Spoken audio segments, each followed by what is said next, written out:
Hello, everybody, and welcome back to Podfluxxx episode 61. Our deep dive of Lucha Underground continues. But before we get to all of that, Rick, how's it going?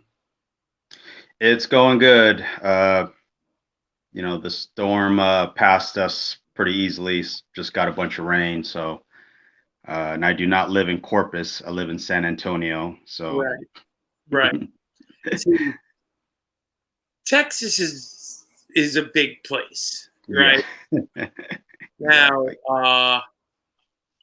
and a lot of the cities and neighborhoods down there have funny names that almost sound as if somebody from another country made them up, right?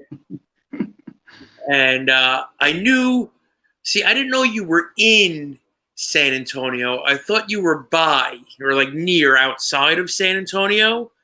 I also don't know where in Texas San Antonio is or where Corpus is. And I can swear to God, like you checked in on something someplace on like Facebook or whatever, and it was like Corpus Christi, Texas. And I was Mm, like, And then I saw this fucking hurricane right. picking up steam heading that way, and I was like, oh, there's not going to be a podcast this week. Because I thought you were going to be completely underwater or. Yeah. That was I had a bunch of people when I was planning on moving here tell me to go to Houston, to move to Houston because it was like a hotbed for wrestling. But And hurricanes.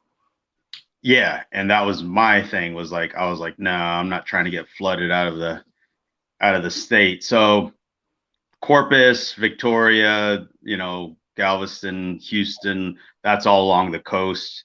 We're pretty as central as it gets, like right in the middle of Texas. So even when they get the hurricanes, we get the wind is already kind of like dying down, and it's just a little bit of, it's mostly just rain.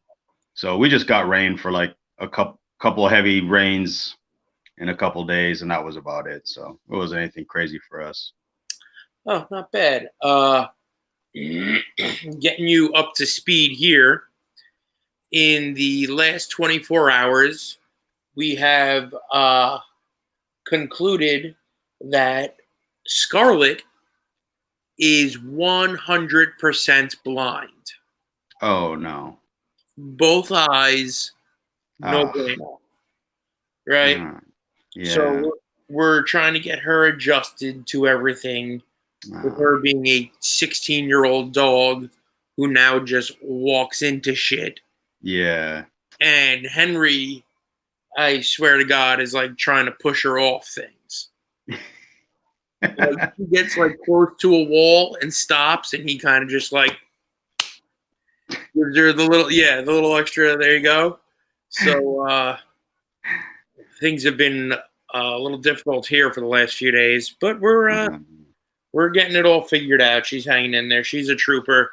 So anyway, let's get this thing started. We're about 3 minutes in, and we've done nothing but bullshit about nothing that anybody cares about. So where we left off last week, right? We were talking about a lot of the process of getting you to Lucha Underground, and we kind of cut off last week. Right there at the beatdown on Johnny Mundo at the end of episode 1 of season 1. Now, before we go further, while I was setting up the video for release and everything for last week, there were a few things that we glossed over in the process of that I had questions about. So I want to start with just those quick couple things, if that's cool with you. Yep. The contract status. Now, I know this will be a bigger issue as we get to the later seasons. Right. Right?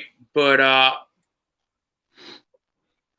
when you read your contract, did you know that you wouldn't be able to work elsewhere until the length of your contract was up, or how does that exactly work? Because people say, there are people that say, well, we couldn't work anywhere, right? But then I saw, obviously you were out on the indies. There was a lot of guys, or a few guys, that were out on the indies, and they were using their Lucha Underground gimmick. Well, maybe you were the only one. So can you talk about that a little bit and maybe explain to us how that worked? Yeah. Well, if Lucha Underground made your gear, it was brought back to wardrobe, so you couldn't take it anywhere. So like guys like Son of Havoc and Prince Puma, guys like that, they couldn't take it anywhere, obviously. As far as like the verbiage in the contract, the only thing that I really took from it was we couldn't do anything televised or pay-per-view wise that was going to be like using the Lucha Underground name or character's name, if that makes sense. Like Strickland was Kill Shot, so he couldn't use Kill Shot in like MLW on their TV or something, if he did that. But could he have gone and been Shane Strickland? You know what? I think it really came down to each person individually and how much of an issue they had created as far as that goes. Because I remember one specific time when I came to Dallas for North American Wrestling, they had advertised me as, Lucha Underground star Ricky Reyes, and they used the logo on the poster and stuff, the advertisement. And then I think it was like 2 months later, Brian Cage had come to the same promotion, and they used the same logo and everything. And I remember John, who's the promoter there, texting me, "Hey man, I just got a cease and desist letter from Lucha Underground not to advertise Cage as, the Machine or whatever." And I said, "Oh, really?" And he was like, "Yeah." He goes, "But they let me do it for your stuff, And I believe that it had more to do with the issues that Cage was bringing up behind the scenes, as far as like what he's allowed to do and what he needs to be paid for, So I think it was like, technically we weren't supposed to do that, but if you didn't really cause any issues or problems, like they just kind of let me do what I wanted to do. So as long as I didn't go to like WWE or TNA or anything like that. I mean, Ricochet was on pay-per-view, for New Japan while he was still Prince Puma for Right. like 2 or 3 years, and didn't have a problem, but they weren't advertising. He wasn't a big star as Prince Puma in Japan, so they never really said anything, and he was going much bigger crowds, in front of much bigger crowds. So I think it had more to do with the individuals, because I know like Brian had caused a lot of headaches for some people when he wanted to get paid when we weren't taping, so he kind of kept nagging about that. And I did, I mean, it would have been great to continue to get paid, but that's just not how it was structured. And, he signed the contract, and, if he didn't like that, then he should have figured that out before he Right. put pen to paper. And he just kind of made it a bit of a headache. And there was a couple people that were like that. Like, I know the office had some difficulties with like little things with Eva Lise, and maybe like one or two other people that kind of just were really kind of headaches when it came to money type things. So as far as not being allowed to do independence, I mean, I was doing independence that I wanted to do, which were, like very local stuff, not exactly these higher profile, like against maybe like an Impact Star or something. You know, I really wasn't doing too many of those, so I don't think they saw me as an issue when it came to where I'm wrestling. You know, Right. so. And you weren't, being a douche nozzle. So, Well, that's the biggest thing, right? Is because like,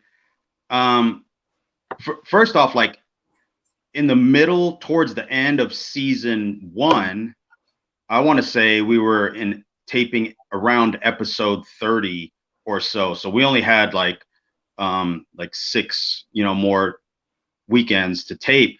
The office came to me and was like, "Hey, we're giving you a 50% bump next season, in pay." And I was like, "Oh, like I didn't ask for more money, but they also gave everybody $1,000 bonus in the ladder match, that first ladder match we ever did, because they just thought it was like the greatest match ever, like they couldn't stop raving about it for even weeks after we had already taped it,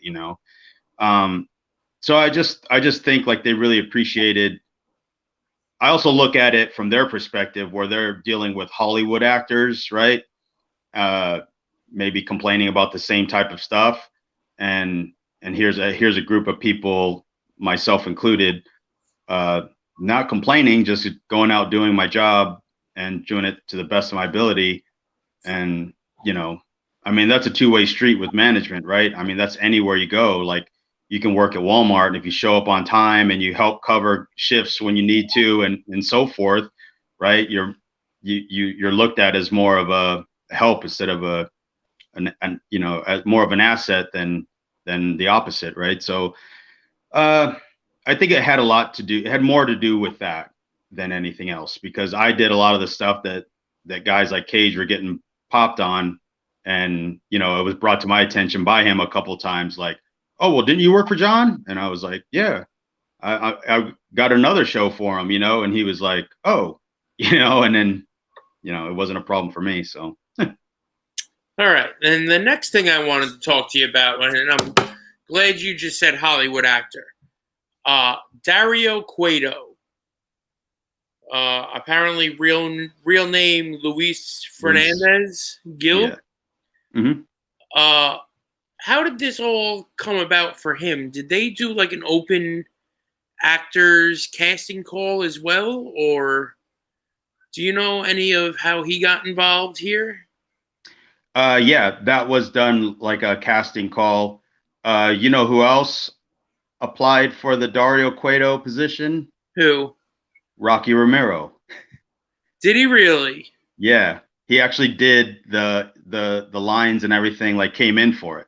I remember him telling me about it. He's like, "Yeah, my agent called me for a show, a wrestling show." He goes, and then he's telling me, he's like, "Oh, it's fucking Lucha Underground." Like, like, so he had said, like, later he came to visit or whatever, we caught up, and he was telling me, he's like, "Yeah," he goes, "they said it was like some sort of Lucha Libre show." So, he knew I was a wrestler. And so, yeah, apparently Luis is a huge star, like throughout Spain. He's a really big deal. He's an amazing actor. Like, I always like when guys. Well, I know it was a TV series, but he took a lot of pride in that character. But I remember him being in his locker room, like going over his lines, and like how we would do a match, like in your head, you're kind of like off to the side, like, or how you would get ready for a promo, you would, kind of like run some lines through your head, and how you wanted a little bit. Yeah, and that's what he was always doing that stuff. Like, there was a couple of times where I thought like he was in they were changing scenes or whatever, and he was still in his zone.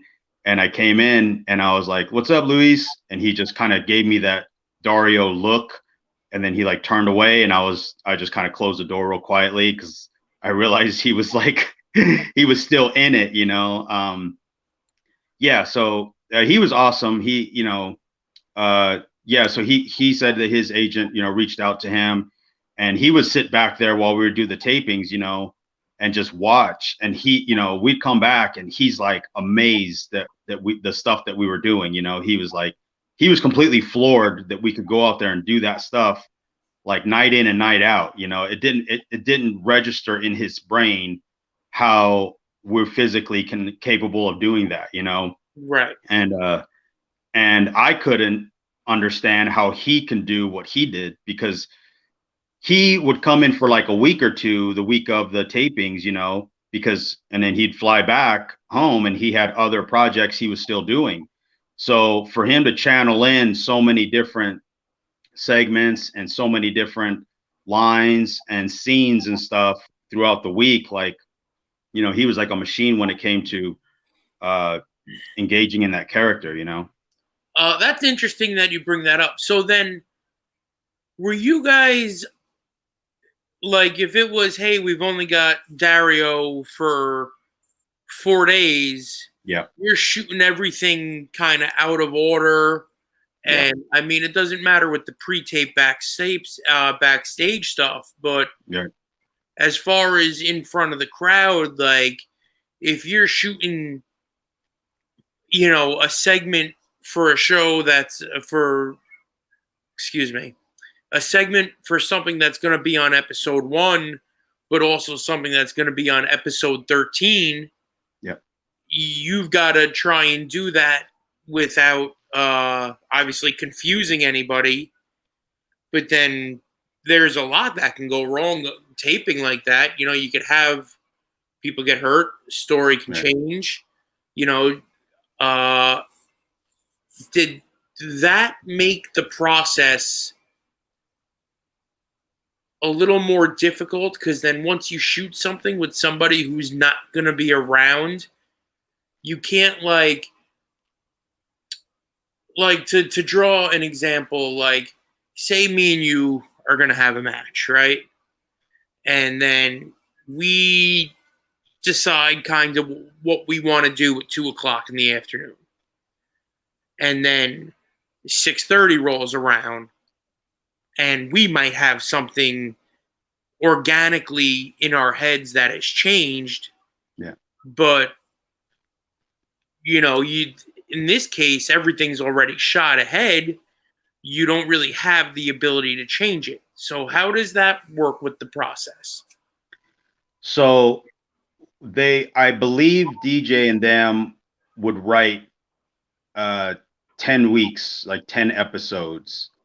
I believe they did a 10 weeks, and then they would try to watch how everything kind of developed and how it looked, and then start to build off the next 10 weeks. So we didn't go too far ahead, but when it came to Dario's schedule, we did do a lot of that shooting out of order.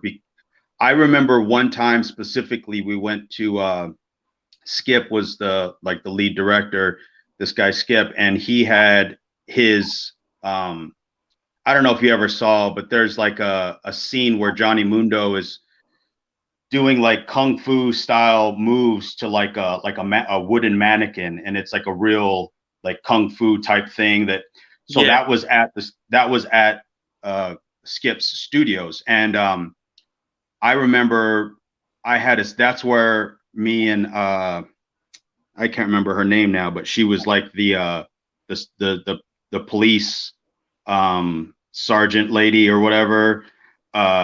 But we had a long scene there. We had a long day of taping there because Dario was there with doing his scenes, and we still had this other actress, and she couldn't make it any other day. So me and Joey had to shoot 2 different scenes that night, like late that night. And we were there from like 9 a.m. till like 1 or 2 in the morning. So we were there, and we didn't shoot till the end, So it was like filled up with, back to back to back. I mean, it was just all day. Like you're running back and forth to wardrobe, and you're just kind of hanging out. This part of the building is this while they're setting up another part for, and then, so yeah, it was, it made for really long days and made me realize I don't want to be an actor, because you can wait around all day for one scene, and that's not my passion or love is that, and because, we all at some point, like, yeah, I could probably be a good actor because I was a wrestler for so long.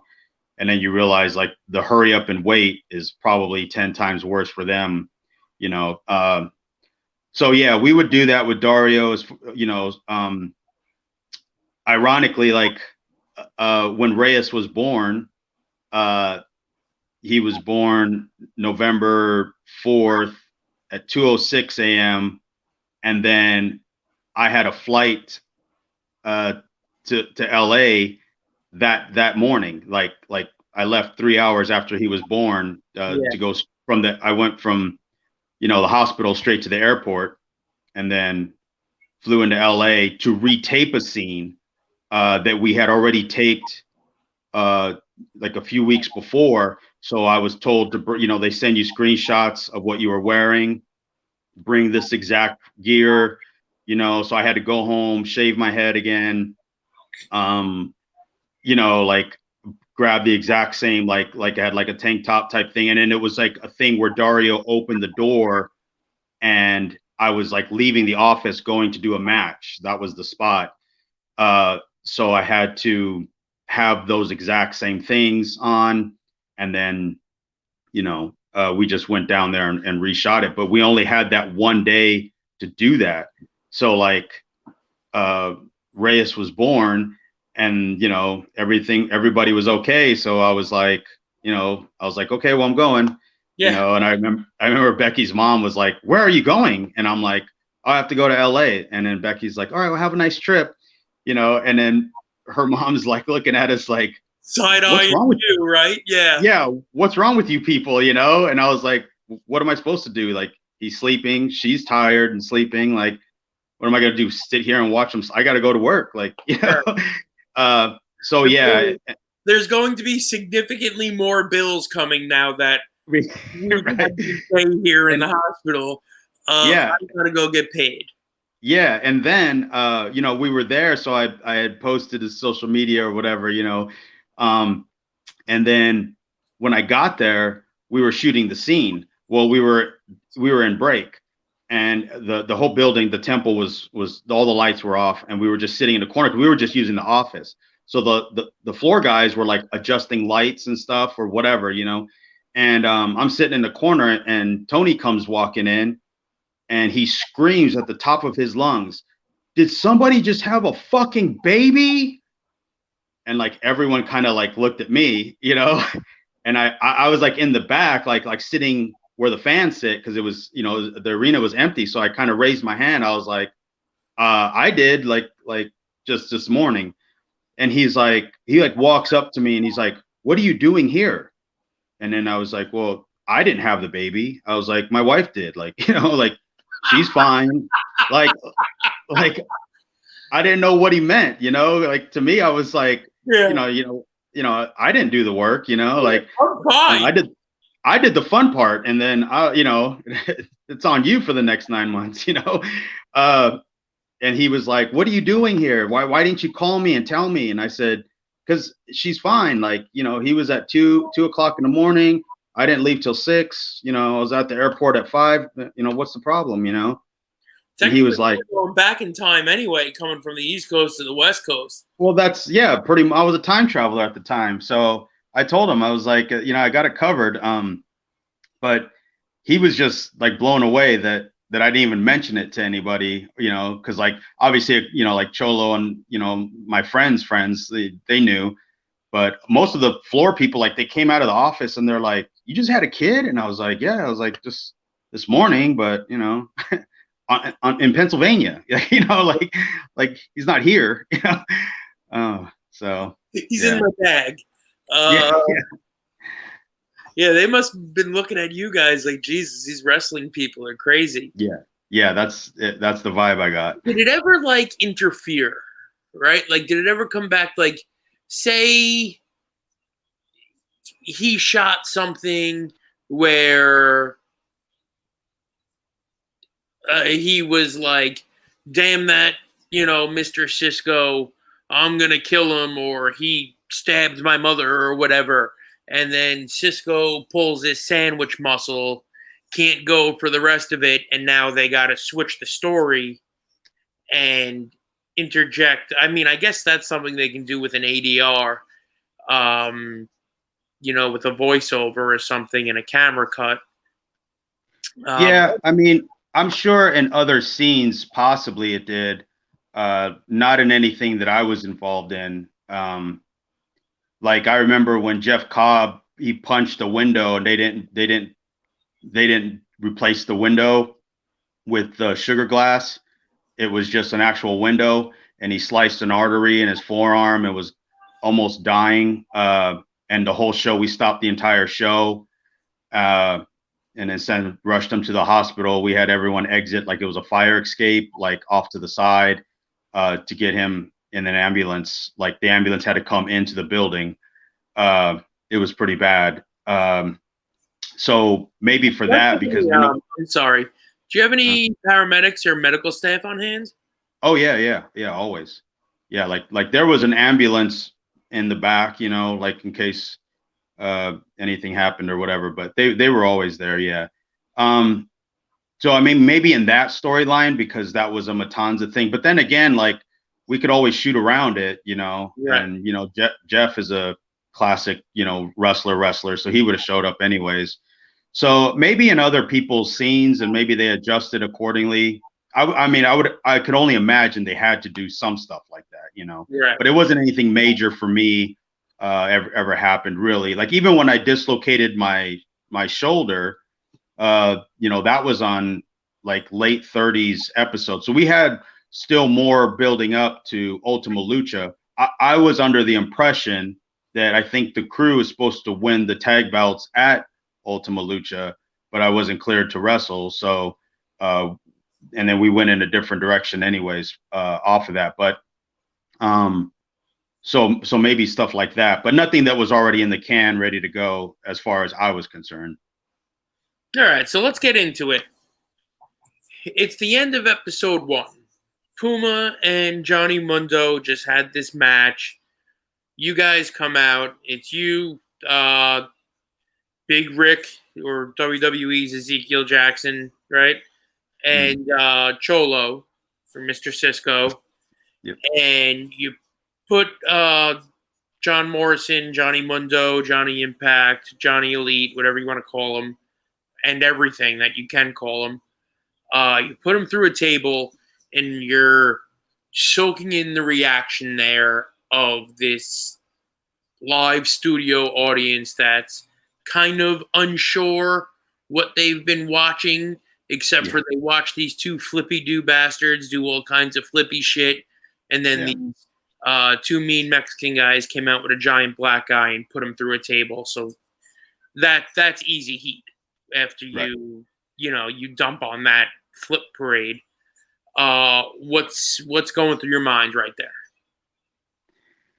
I don't know. It was just like trying to take it all in, I guess, because the reaction was, like 50-50, like I think that they were they were still a little in awe of the match because of so many athletic things that they did.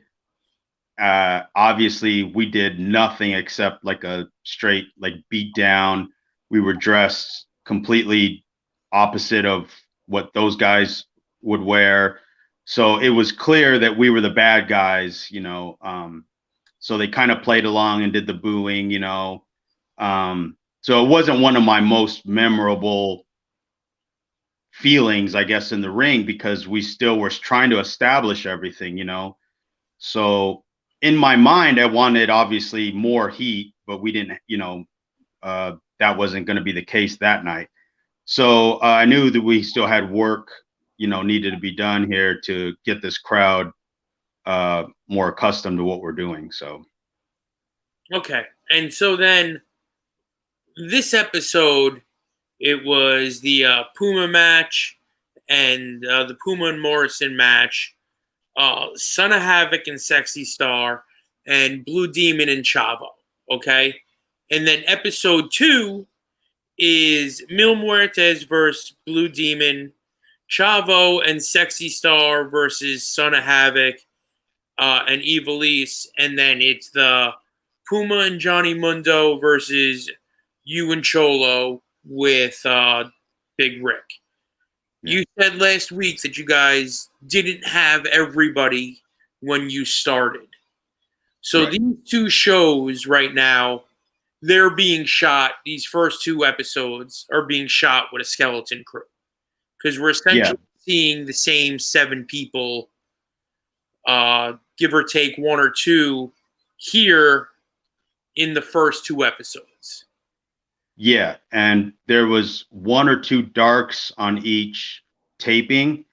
So we had like what's his name, Martin, who played the crazy character, a couple other like maybe locals, even just there to do jobs, I guess. I think maybe Hernandez was there, maybe did darks both nights because they were originally gearing him up to be Matanza.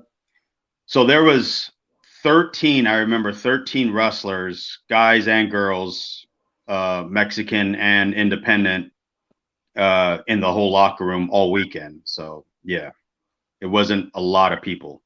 Now, you, just because it's episode 1 and episode 2 doesn't necessarily mean that they're filmed back to back or even on the same day. How does the filming schedule work? So the first weekend we did 1 episode a day. Okay. And then it later became 4 p.m. start, and then I think 7 p.m. start or 6 p.m. start. So we would do just, and those were only thing that we did was mostly matches, obviously, and then whatever in-ring angles we needed to run in front of the crowd.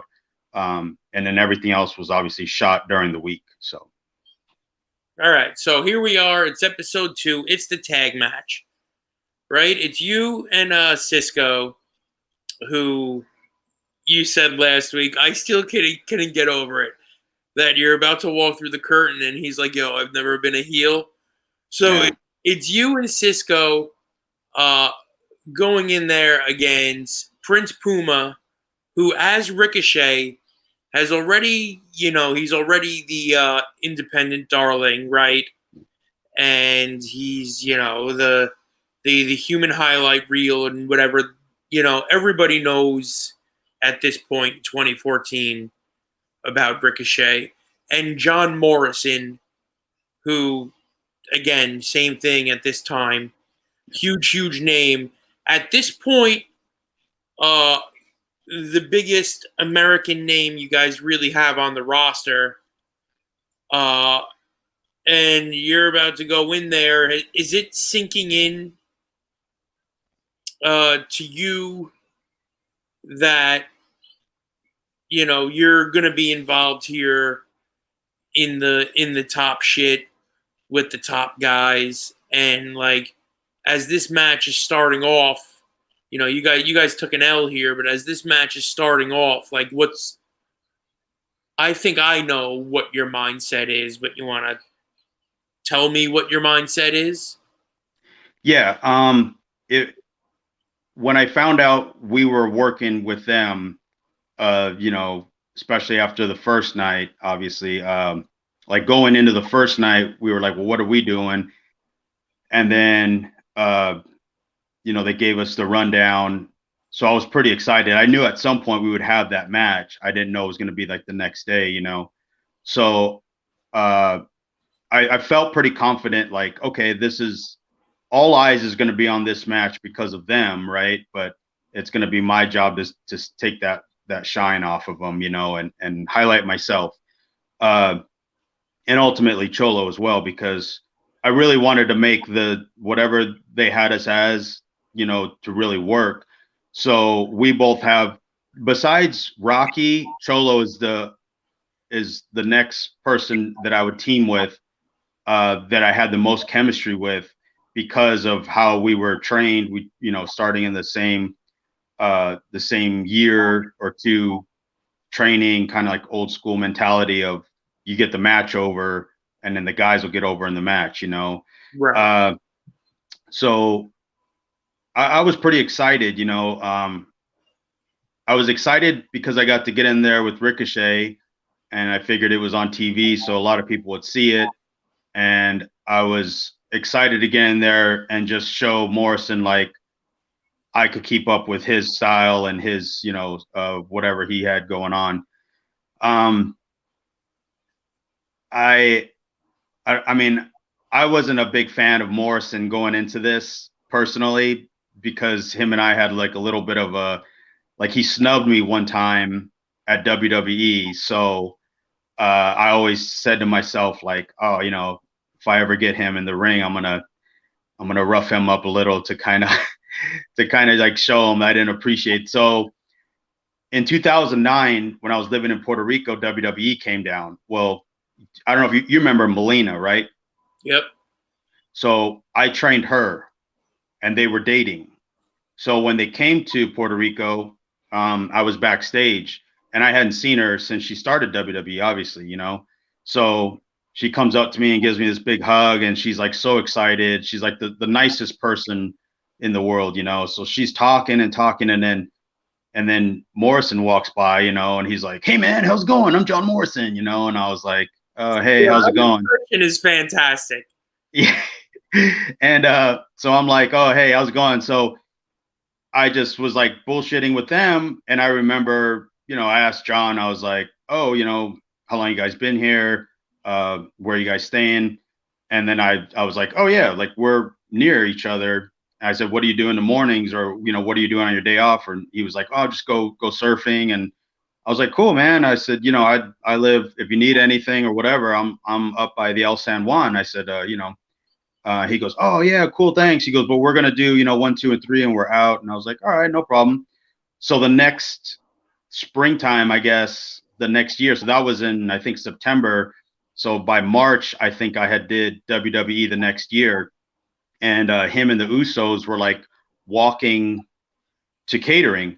Well, I was with Yoshitatsu because I had trained with him in the New Japan dojo. So we were talking, and then Yoshi went up to him and shook everyone's hand, right? So now I got to go do it, right? So I'm like, oh, great. So I walk up to John, and I'm like, I don't expect him to like, hey, bro, and give me a hug. Yeah. But he knows that I know him, right? like we know each other, kind of, right? Yeah. So I walk by, and I'm like, hey, John, how's it going? And I go to shake his hand, and he just kind of like looks the other way and like lightly shakes my hand and like walks around me. And then I was so thrown off by it, right? I was like, I had this face on. I was like, this motherfucker just, what the fuck? Like, and like Jay and Jimmy like walk past me, and they kind of like give me like a little mad dog. And I'm like, no, these fuck you looking at? Like, I turned around and like followed them walking by, and I'm like, if they want to go, I'm fine, like the fuck are they looking at, And they just kept walking, and I'm like, and then Yoshi was like, ego, just too big ego. And I was like, what? Like, so I remember when we got to Lucha Underground the first day, Cholo he goes, hey, we might be doing something in the main event. And I remember like, oh, okay, cool. Like, I don't know how he found out or whatever, but I was like, cool. He goes, yeah, and John Morrison's coming too. And I was like, fuck that guy. And he was like, started laughing, and then realized I was like dead serious, and he was like, why, what's up? And I was like, I just don't like him, man. I don't like him. I was like, we'll see what happens. And they were like, oh, maybe Shelton Benjamin too. And I was like, well, that would be cool.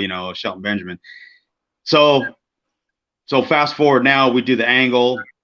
Then the next day we go to do the match. So now we're all sitting down trying to figure out this match. Well, Ricochet kind of calls out the beginning with me and Cholo because we can't find Morrison, right? So he's like, yeah, I have an idea. And we're like, yeah, what's up? And then he goes, we'll do this, and boom, boom, and I'm like, oh man, that sounds exactly what we did in the beginning of the match was all Ricochet's call, right? Right. So we're all for it because it makes sense, highlights the baby faces, whatever. So, and then we all four go upstairs, find Morrison, and we start to put the match together. Well, Morrison starts shooting down Ricochet's ideas. So now there's problems between them two, right? So I go back downstairs later. I thought we had everything ironed out. I go downstairs. Ricochet comes downstairs, and he's like, the fuck's his problem, man? And I'm like, man, I'm the wrong guy you want to ask, because I was like, I don't like that guy to begin with. Like, and then he was like, but that was a good idea, right? And I said, yeah, of course. I mean, and I told him, I was like, I thought it was great because, and he's like, yeah, yeah. He goes, does this guy just think that we can't work because we're not WWE guys? And I was like, yeah, that's exactly what it is, So we go back up. Can I ask you a quick? Can I jump in right here? Yeah. Was it at any point maybe like the consensus of the locker room that any of the WWE guys were gonna try to come in there and big dog everybody? I didn't ever feel that. I don't know if the Mexicans felt any other different way. But to me, if they were in that locker room and they weren't in the WWE, there was a reason for it, and we were all supposed to work together to make it work for us, Right. So I don't really think so. There is a couple of incidents with Big Rick and the Mexican wrestlers. They really got into it because Rick was like hell bent on his psychology, which it did make sense because it was, logic, right? As opposed to unlogical series of moves. But as far as this match went, I kind of went into it with a pretty big chip on my shoulder because at one point we did a spot where we were going to do something, and then I was going to do like a basement drop kick to cut off Morrison and then tag out. Well, he kept going back to this as if he was worried about it, and he goes, now what kind of drop kick are you going to do? And then I was like, well, you'll be on all fours and I'll just slide and like drop kick you, like a basement drop kick, like low. Oh, okay, like to the face or to the side of the head. And I'm standing there looking at him. I'm like, I don't know, dude. Wherever you're at, I'm going to kick you. Like, wherever you're going to be, I'm going to get you. Like, don't worry about it, So on how much you piss me off, where it's coming to, and how hard it's coming. So just shut up. That's totally my mindset in it, right? And I'm like, he's slowly like starting to piss me off more and more, So I'm like, yeah, just. He goes, I'll never forget this. Well, we're all professional. We're all professional, right? So I don't have to worry.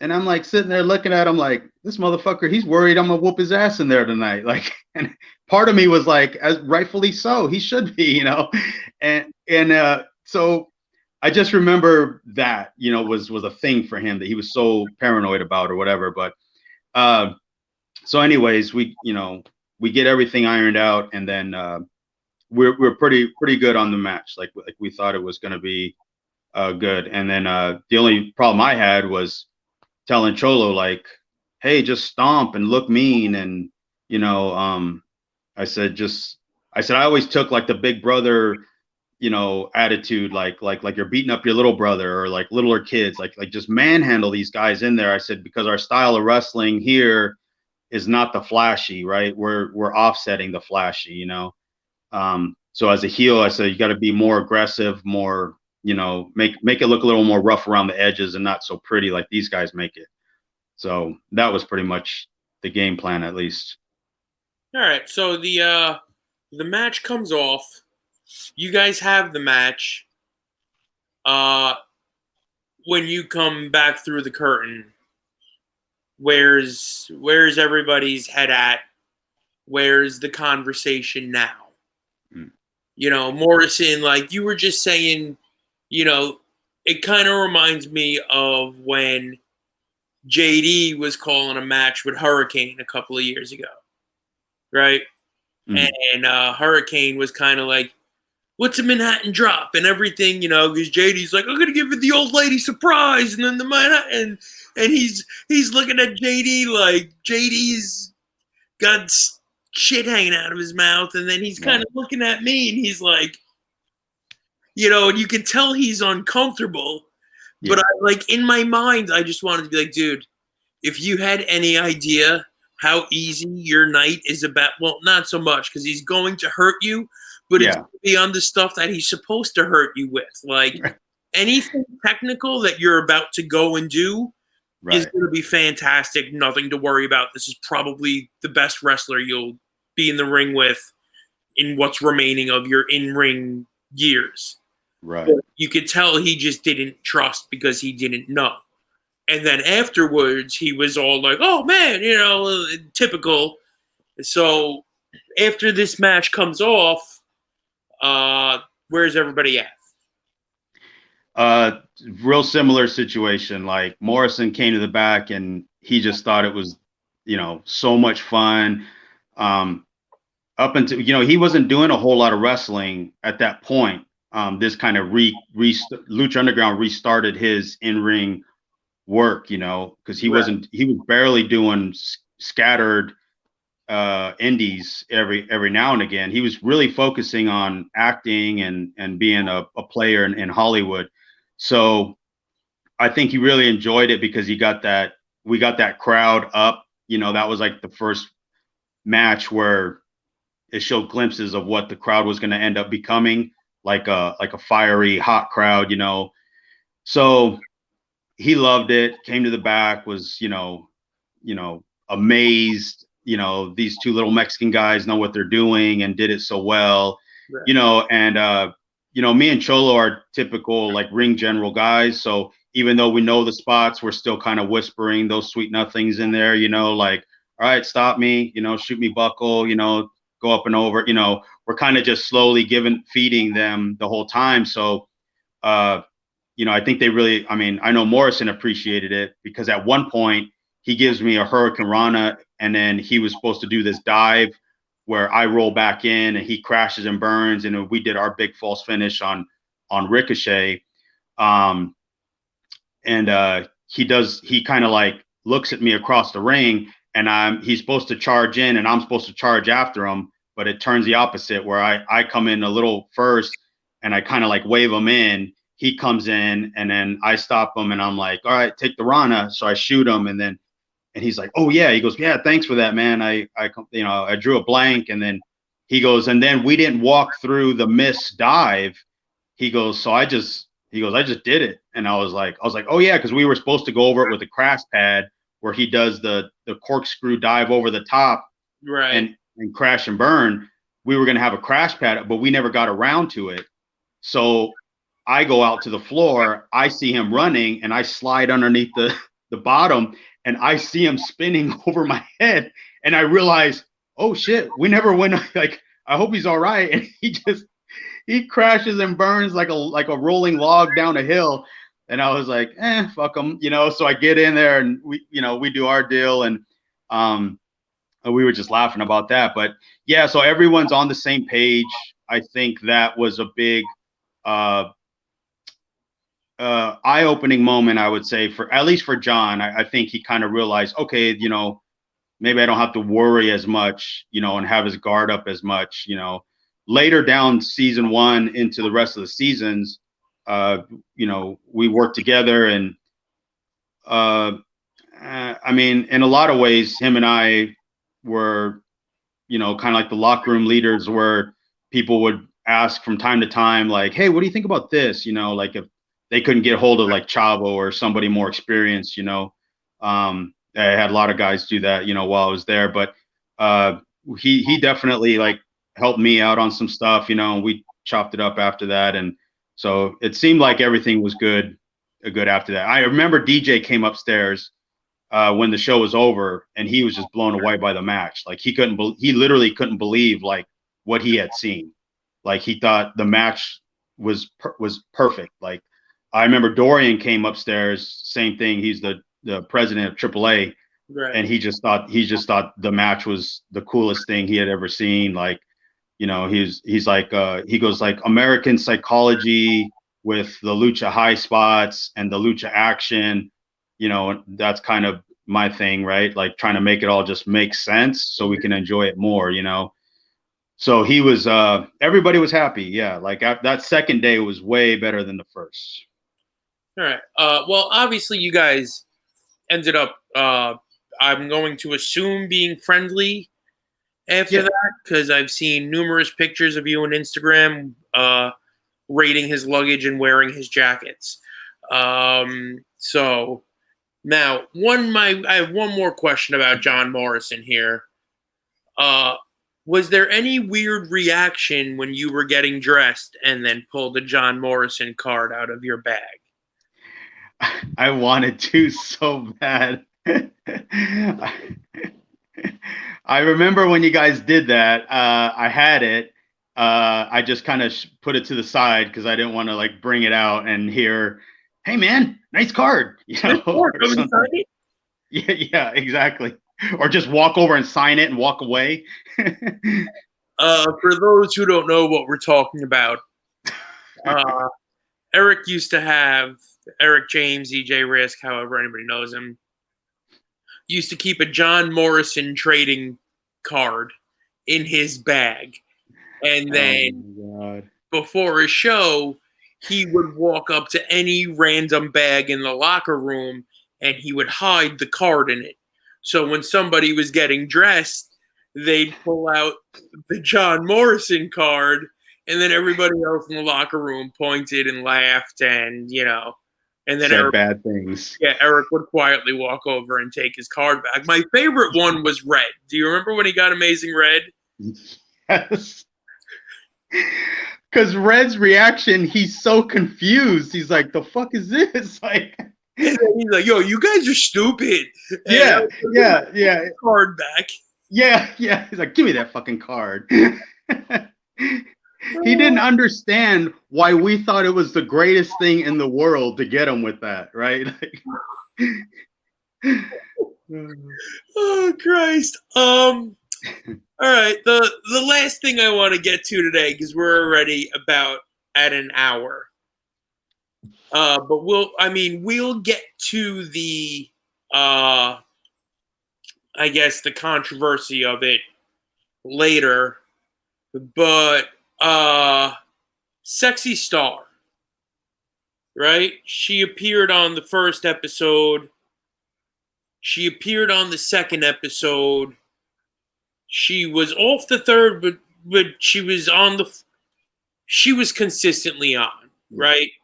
Mm-hmm. Sexy Star was obviously somebody who was supposed to be figured in. Yes.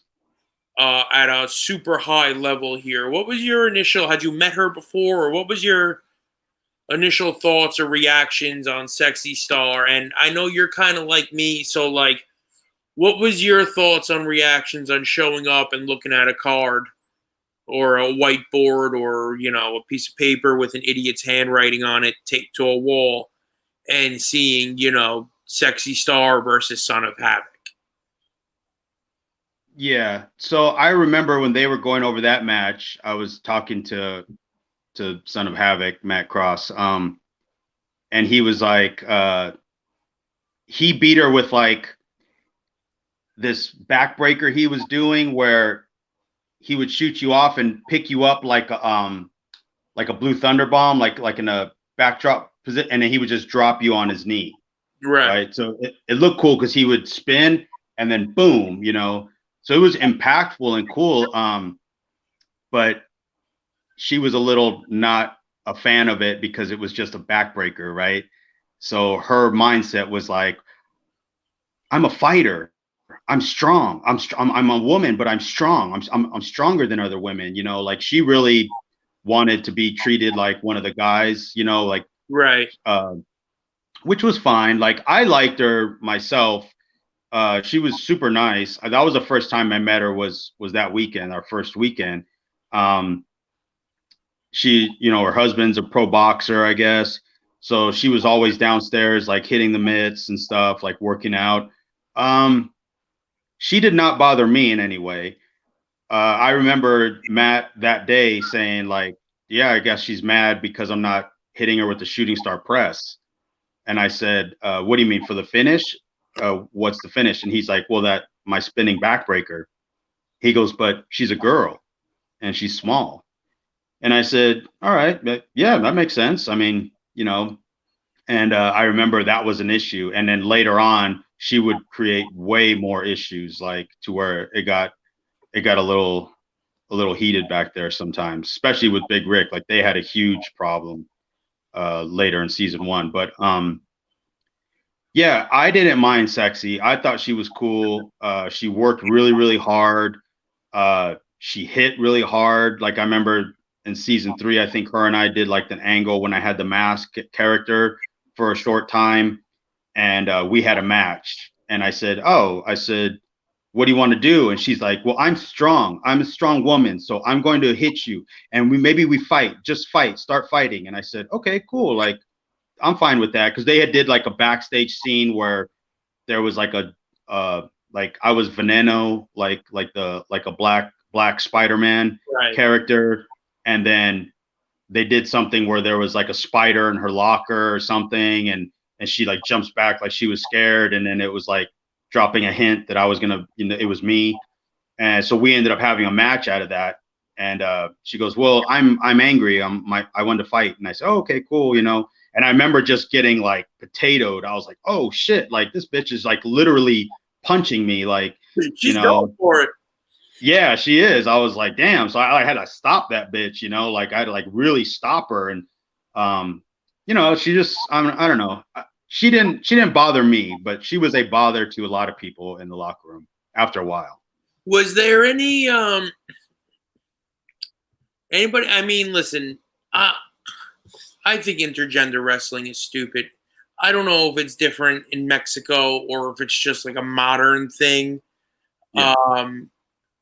Was there anybody in the locker room who either A, had a problem working with a female as a man, or like B, was like, I'm not gonna put her over?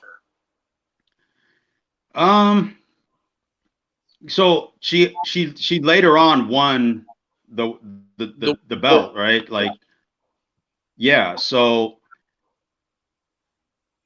Big Rick had a problem wrestling her. So I mean, we can just get into it. So it was just like a random, I think it was like some sort of multi-person match where everybody needed to be eliminated. So Big Rick goes, he's in our locker. We have a small locker room, and then the Mexicans had the AAA team had their own locker room down the hall. So we all met in the hallway to kind of go over everything, and then we start going over finishes because the floor director needs to know who's getting pinned on what, So we start going over the finishes. Well, all the Mexicans aren't really understanding what we're saying. So we had a couple finishes, boom, boom, boom. And then Rick was supposed to beat Sexy. So Rick he tells, I don't know who, maybe the referee, I think actually, I'm going to just hold her down for 3 seconds. And then he tells Sexy, he's just going to hold you on the ground for 3 seconds. 1, 2, 3, finish. And she gets up and she's like, no, blah, blah, blah, blah. So she starts going off, right? Now I can see she's mad because she went from not being happy because she wasn't winning to now she's fucking pissed, right? Yeah. So you can see it just change. So she starts with, oh, no, I'm strong, I'm woman, whatever. And then Rick is like, he's laughing, like legitimately laughing at her. And he goes, tell her it don't matter. I'm holding her down for the 3 seconds. She can fight all she wants. He goes, this is stupid. This don't make sense. Yeah, no, that's what I'm saying. Like he's letting her know that I'm going to do what I want to do. You do what you want to do, and we'll see who wins. So sure enough, man, we get out there, whatever the match is, So I remember I was already done, but I was like lingering around because I just wanted to be, I still wanted to be out there, right? So I was like, I got to see this finish. And sure enough, he grabs her. I think she went for a crossbody and he just caught her. He didn't even slam her. He just put her down and held her. And she fought like for her life out there. And he just was like 1, 2, 3. And then she got up and she's cussing him out and everything. We get to the back. She's going off, right? Like, she already comes to the back, but she's yelling, she's going nuts in the locker room. So we get to the back and Rick walks by and he's like, oh, good match, shakes everyone's hands. She doesn't shake his hand. She's pissed, he insulted me, blah, blah, blah. And he said some stuff. I remember me and Cholo went in the locker room and then Rick came in and he looked really upset, and he just boom punches a hole in the wall, like where his stuff was, like his giant hole. And he's like, man, if they want to fucking go, I'll take on that whole locker room. And we close the door and we're like, all right, dude, like just chill in here for a second. Like, because I'm pretty sure you're going to murder like 13 Mexicans right now. So just stop. Like, so that was a big thing. He ended up talking to, to DJ and stuff later, and they had to, the office people had to smooth things over, but that didn't go well. Yeah. Yeah. But I mean, anything he would have done to her should have been a murder. But that's the biggest thing I learned from Rick was psychology. Maybe not just psychology, but it's okay to fight and argue for what's right with psychology, because he just stood his ground. Like, I remember when later on we did that angle where we burned his eye with a cigar, and then he did a 3-on-1 match with us, when he was wearing the eye patch. Right. And he didn't like B-Boy either, right? So Benny was like the first person eliminated in the match. And then Benny goes, oh, it's it was a street fight or whatever. So Benny goes, oh, I'll bring thumbtacks and give me a power bomb on the thumbtacks, right? And then, I mean, I took his finish. I think Cholo took his finish. Cholo was the last one because he did the stabbing or whatever. But I remember him saying to Benny, and it was the first time I ever heard this, right? Where Benny was like insisting on the thumbtacks, right? And he goes, you're not that important for me to have to beat that way. And it just kind of like blew my mind, because I always thought, oh, if you do something huge to somebody to beat them, like that gets that person over. But in reality, it's the other person, right? Because you have to go to such extreme strides to beat this person. Right. And I just remember, like, even Benny like standing there like, oh, I was just thinking it was a cool idea or whatever. And he just kept laughing at him. Like, and when I'm telling you this man is laughing in your face, he's got like the biggest, brightest, like The Rock smile. Like, it makes you happy when he would smile, and like signs of stop signs. Yeah, like he lights up a room, and he's such a big dude. He laughs like he's real jolly, like, because he's so huge. And he's like legitimately laughing at B-Boy, like you ain't that important, dog. Don't worry, I got you. Like he goes, power slam, you're out. Back. And he just he just kept like patting him on his head, like, don't worry, I got you, kid. Like, it was just the most hilarious thing to me. Like, he would laugh at them like, nah, bro, you're not that. And that was like the like, he would fight for what he thought was right, and like you said, it's not wrong, and who's gonna argue it, right? So, I mean, that was just one of those moments. All right. That was a great story. I think we're at a good spot here to stop. What do you think? Yeah.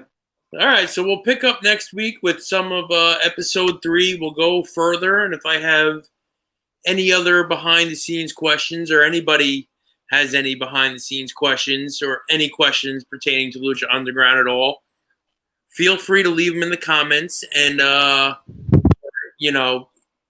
DM us on our social medias. He's at Ricky Reyes 01, right, on Twitter? 01, yeah. And then I'm at Refresh, and we'll keep going with this because I'm having a good time. And like I told you off air, I will now say on air. I was recently going through some storage, and I found upwards of 30 VPW DVDs. So when we get to that deep dive, best believe I'm gonna be ready. If anybody knows how to digitize that shit, hit me up. And I guess we're at the point where I look for the gimmick and I say, motherfluxers, we'll catch you next week. This has been Podfluxxx, episode 61. Later, Rick. See ya.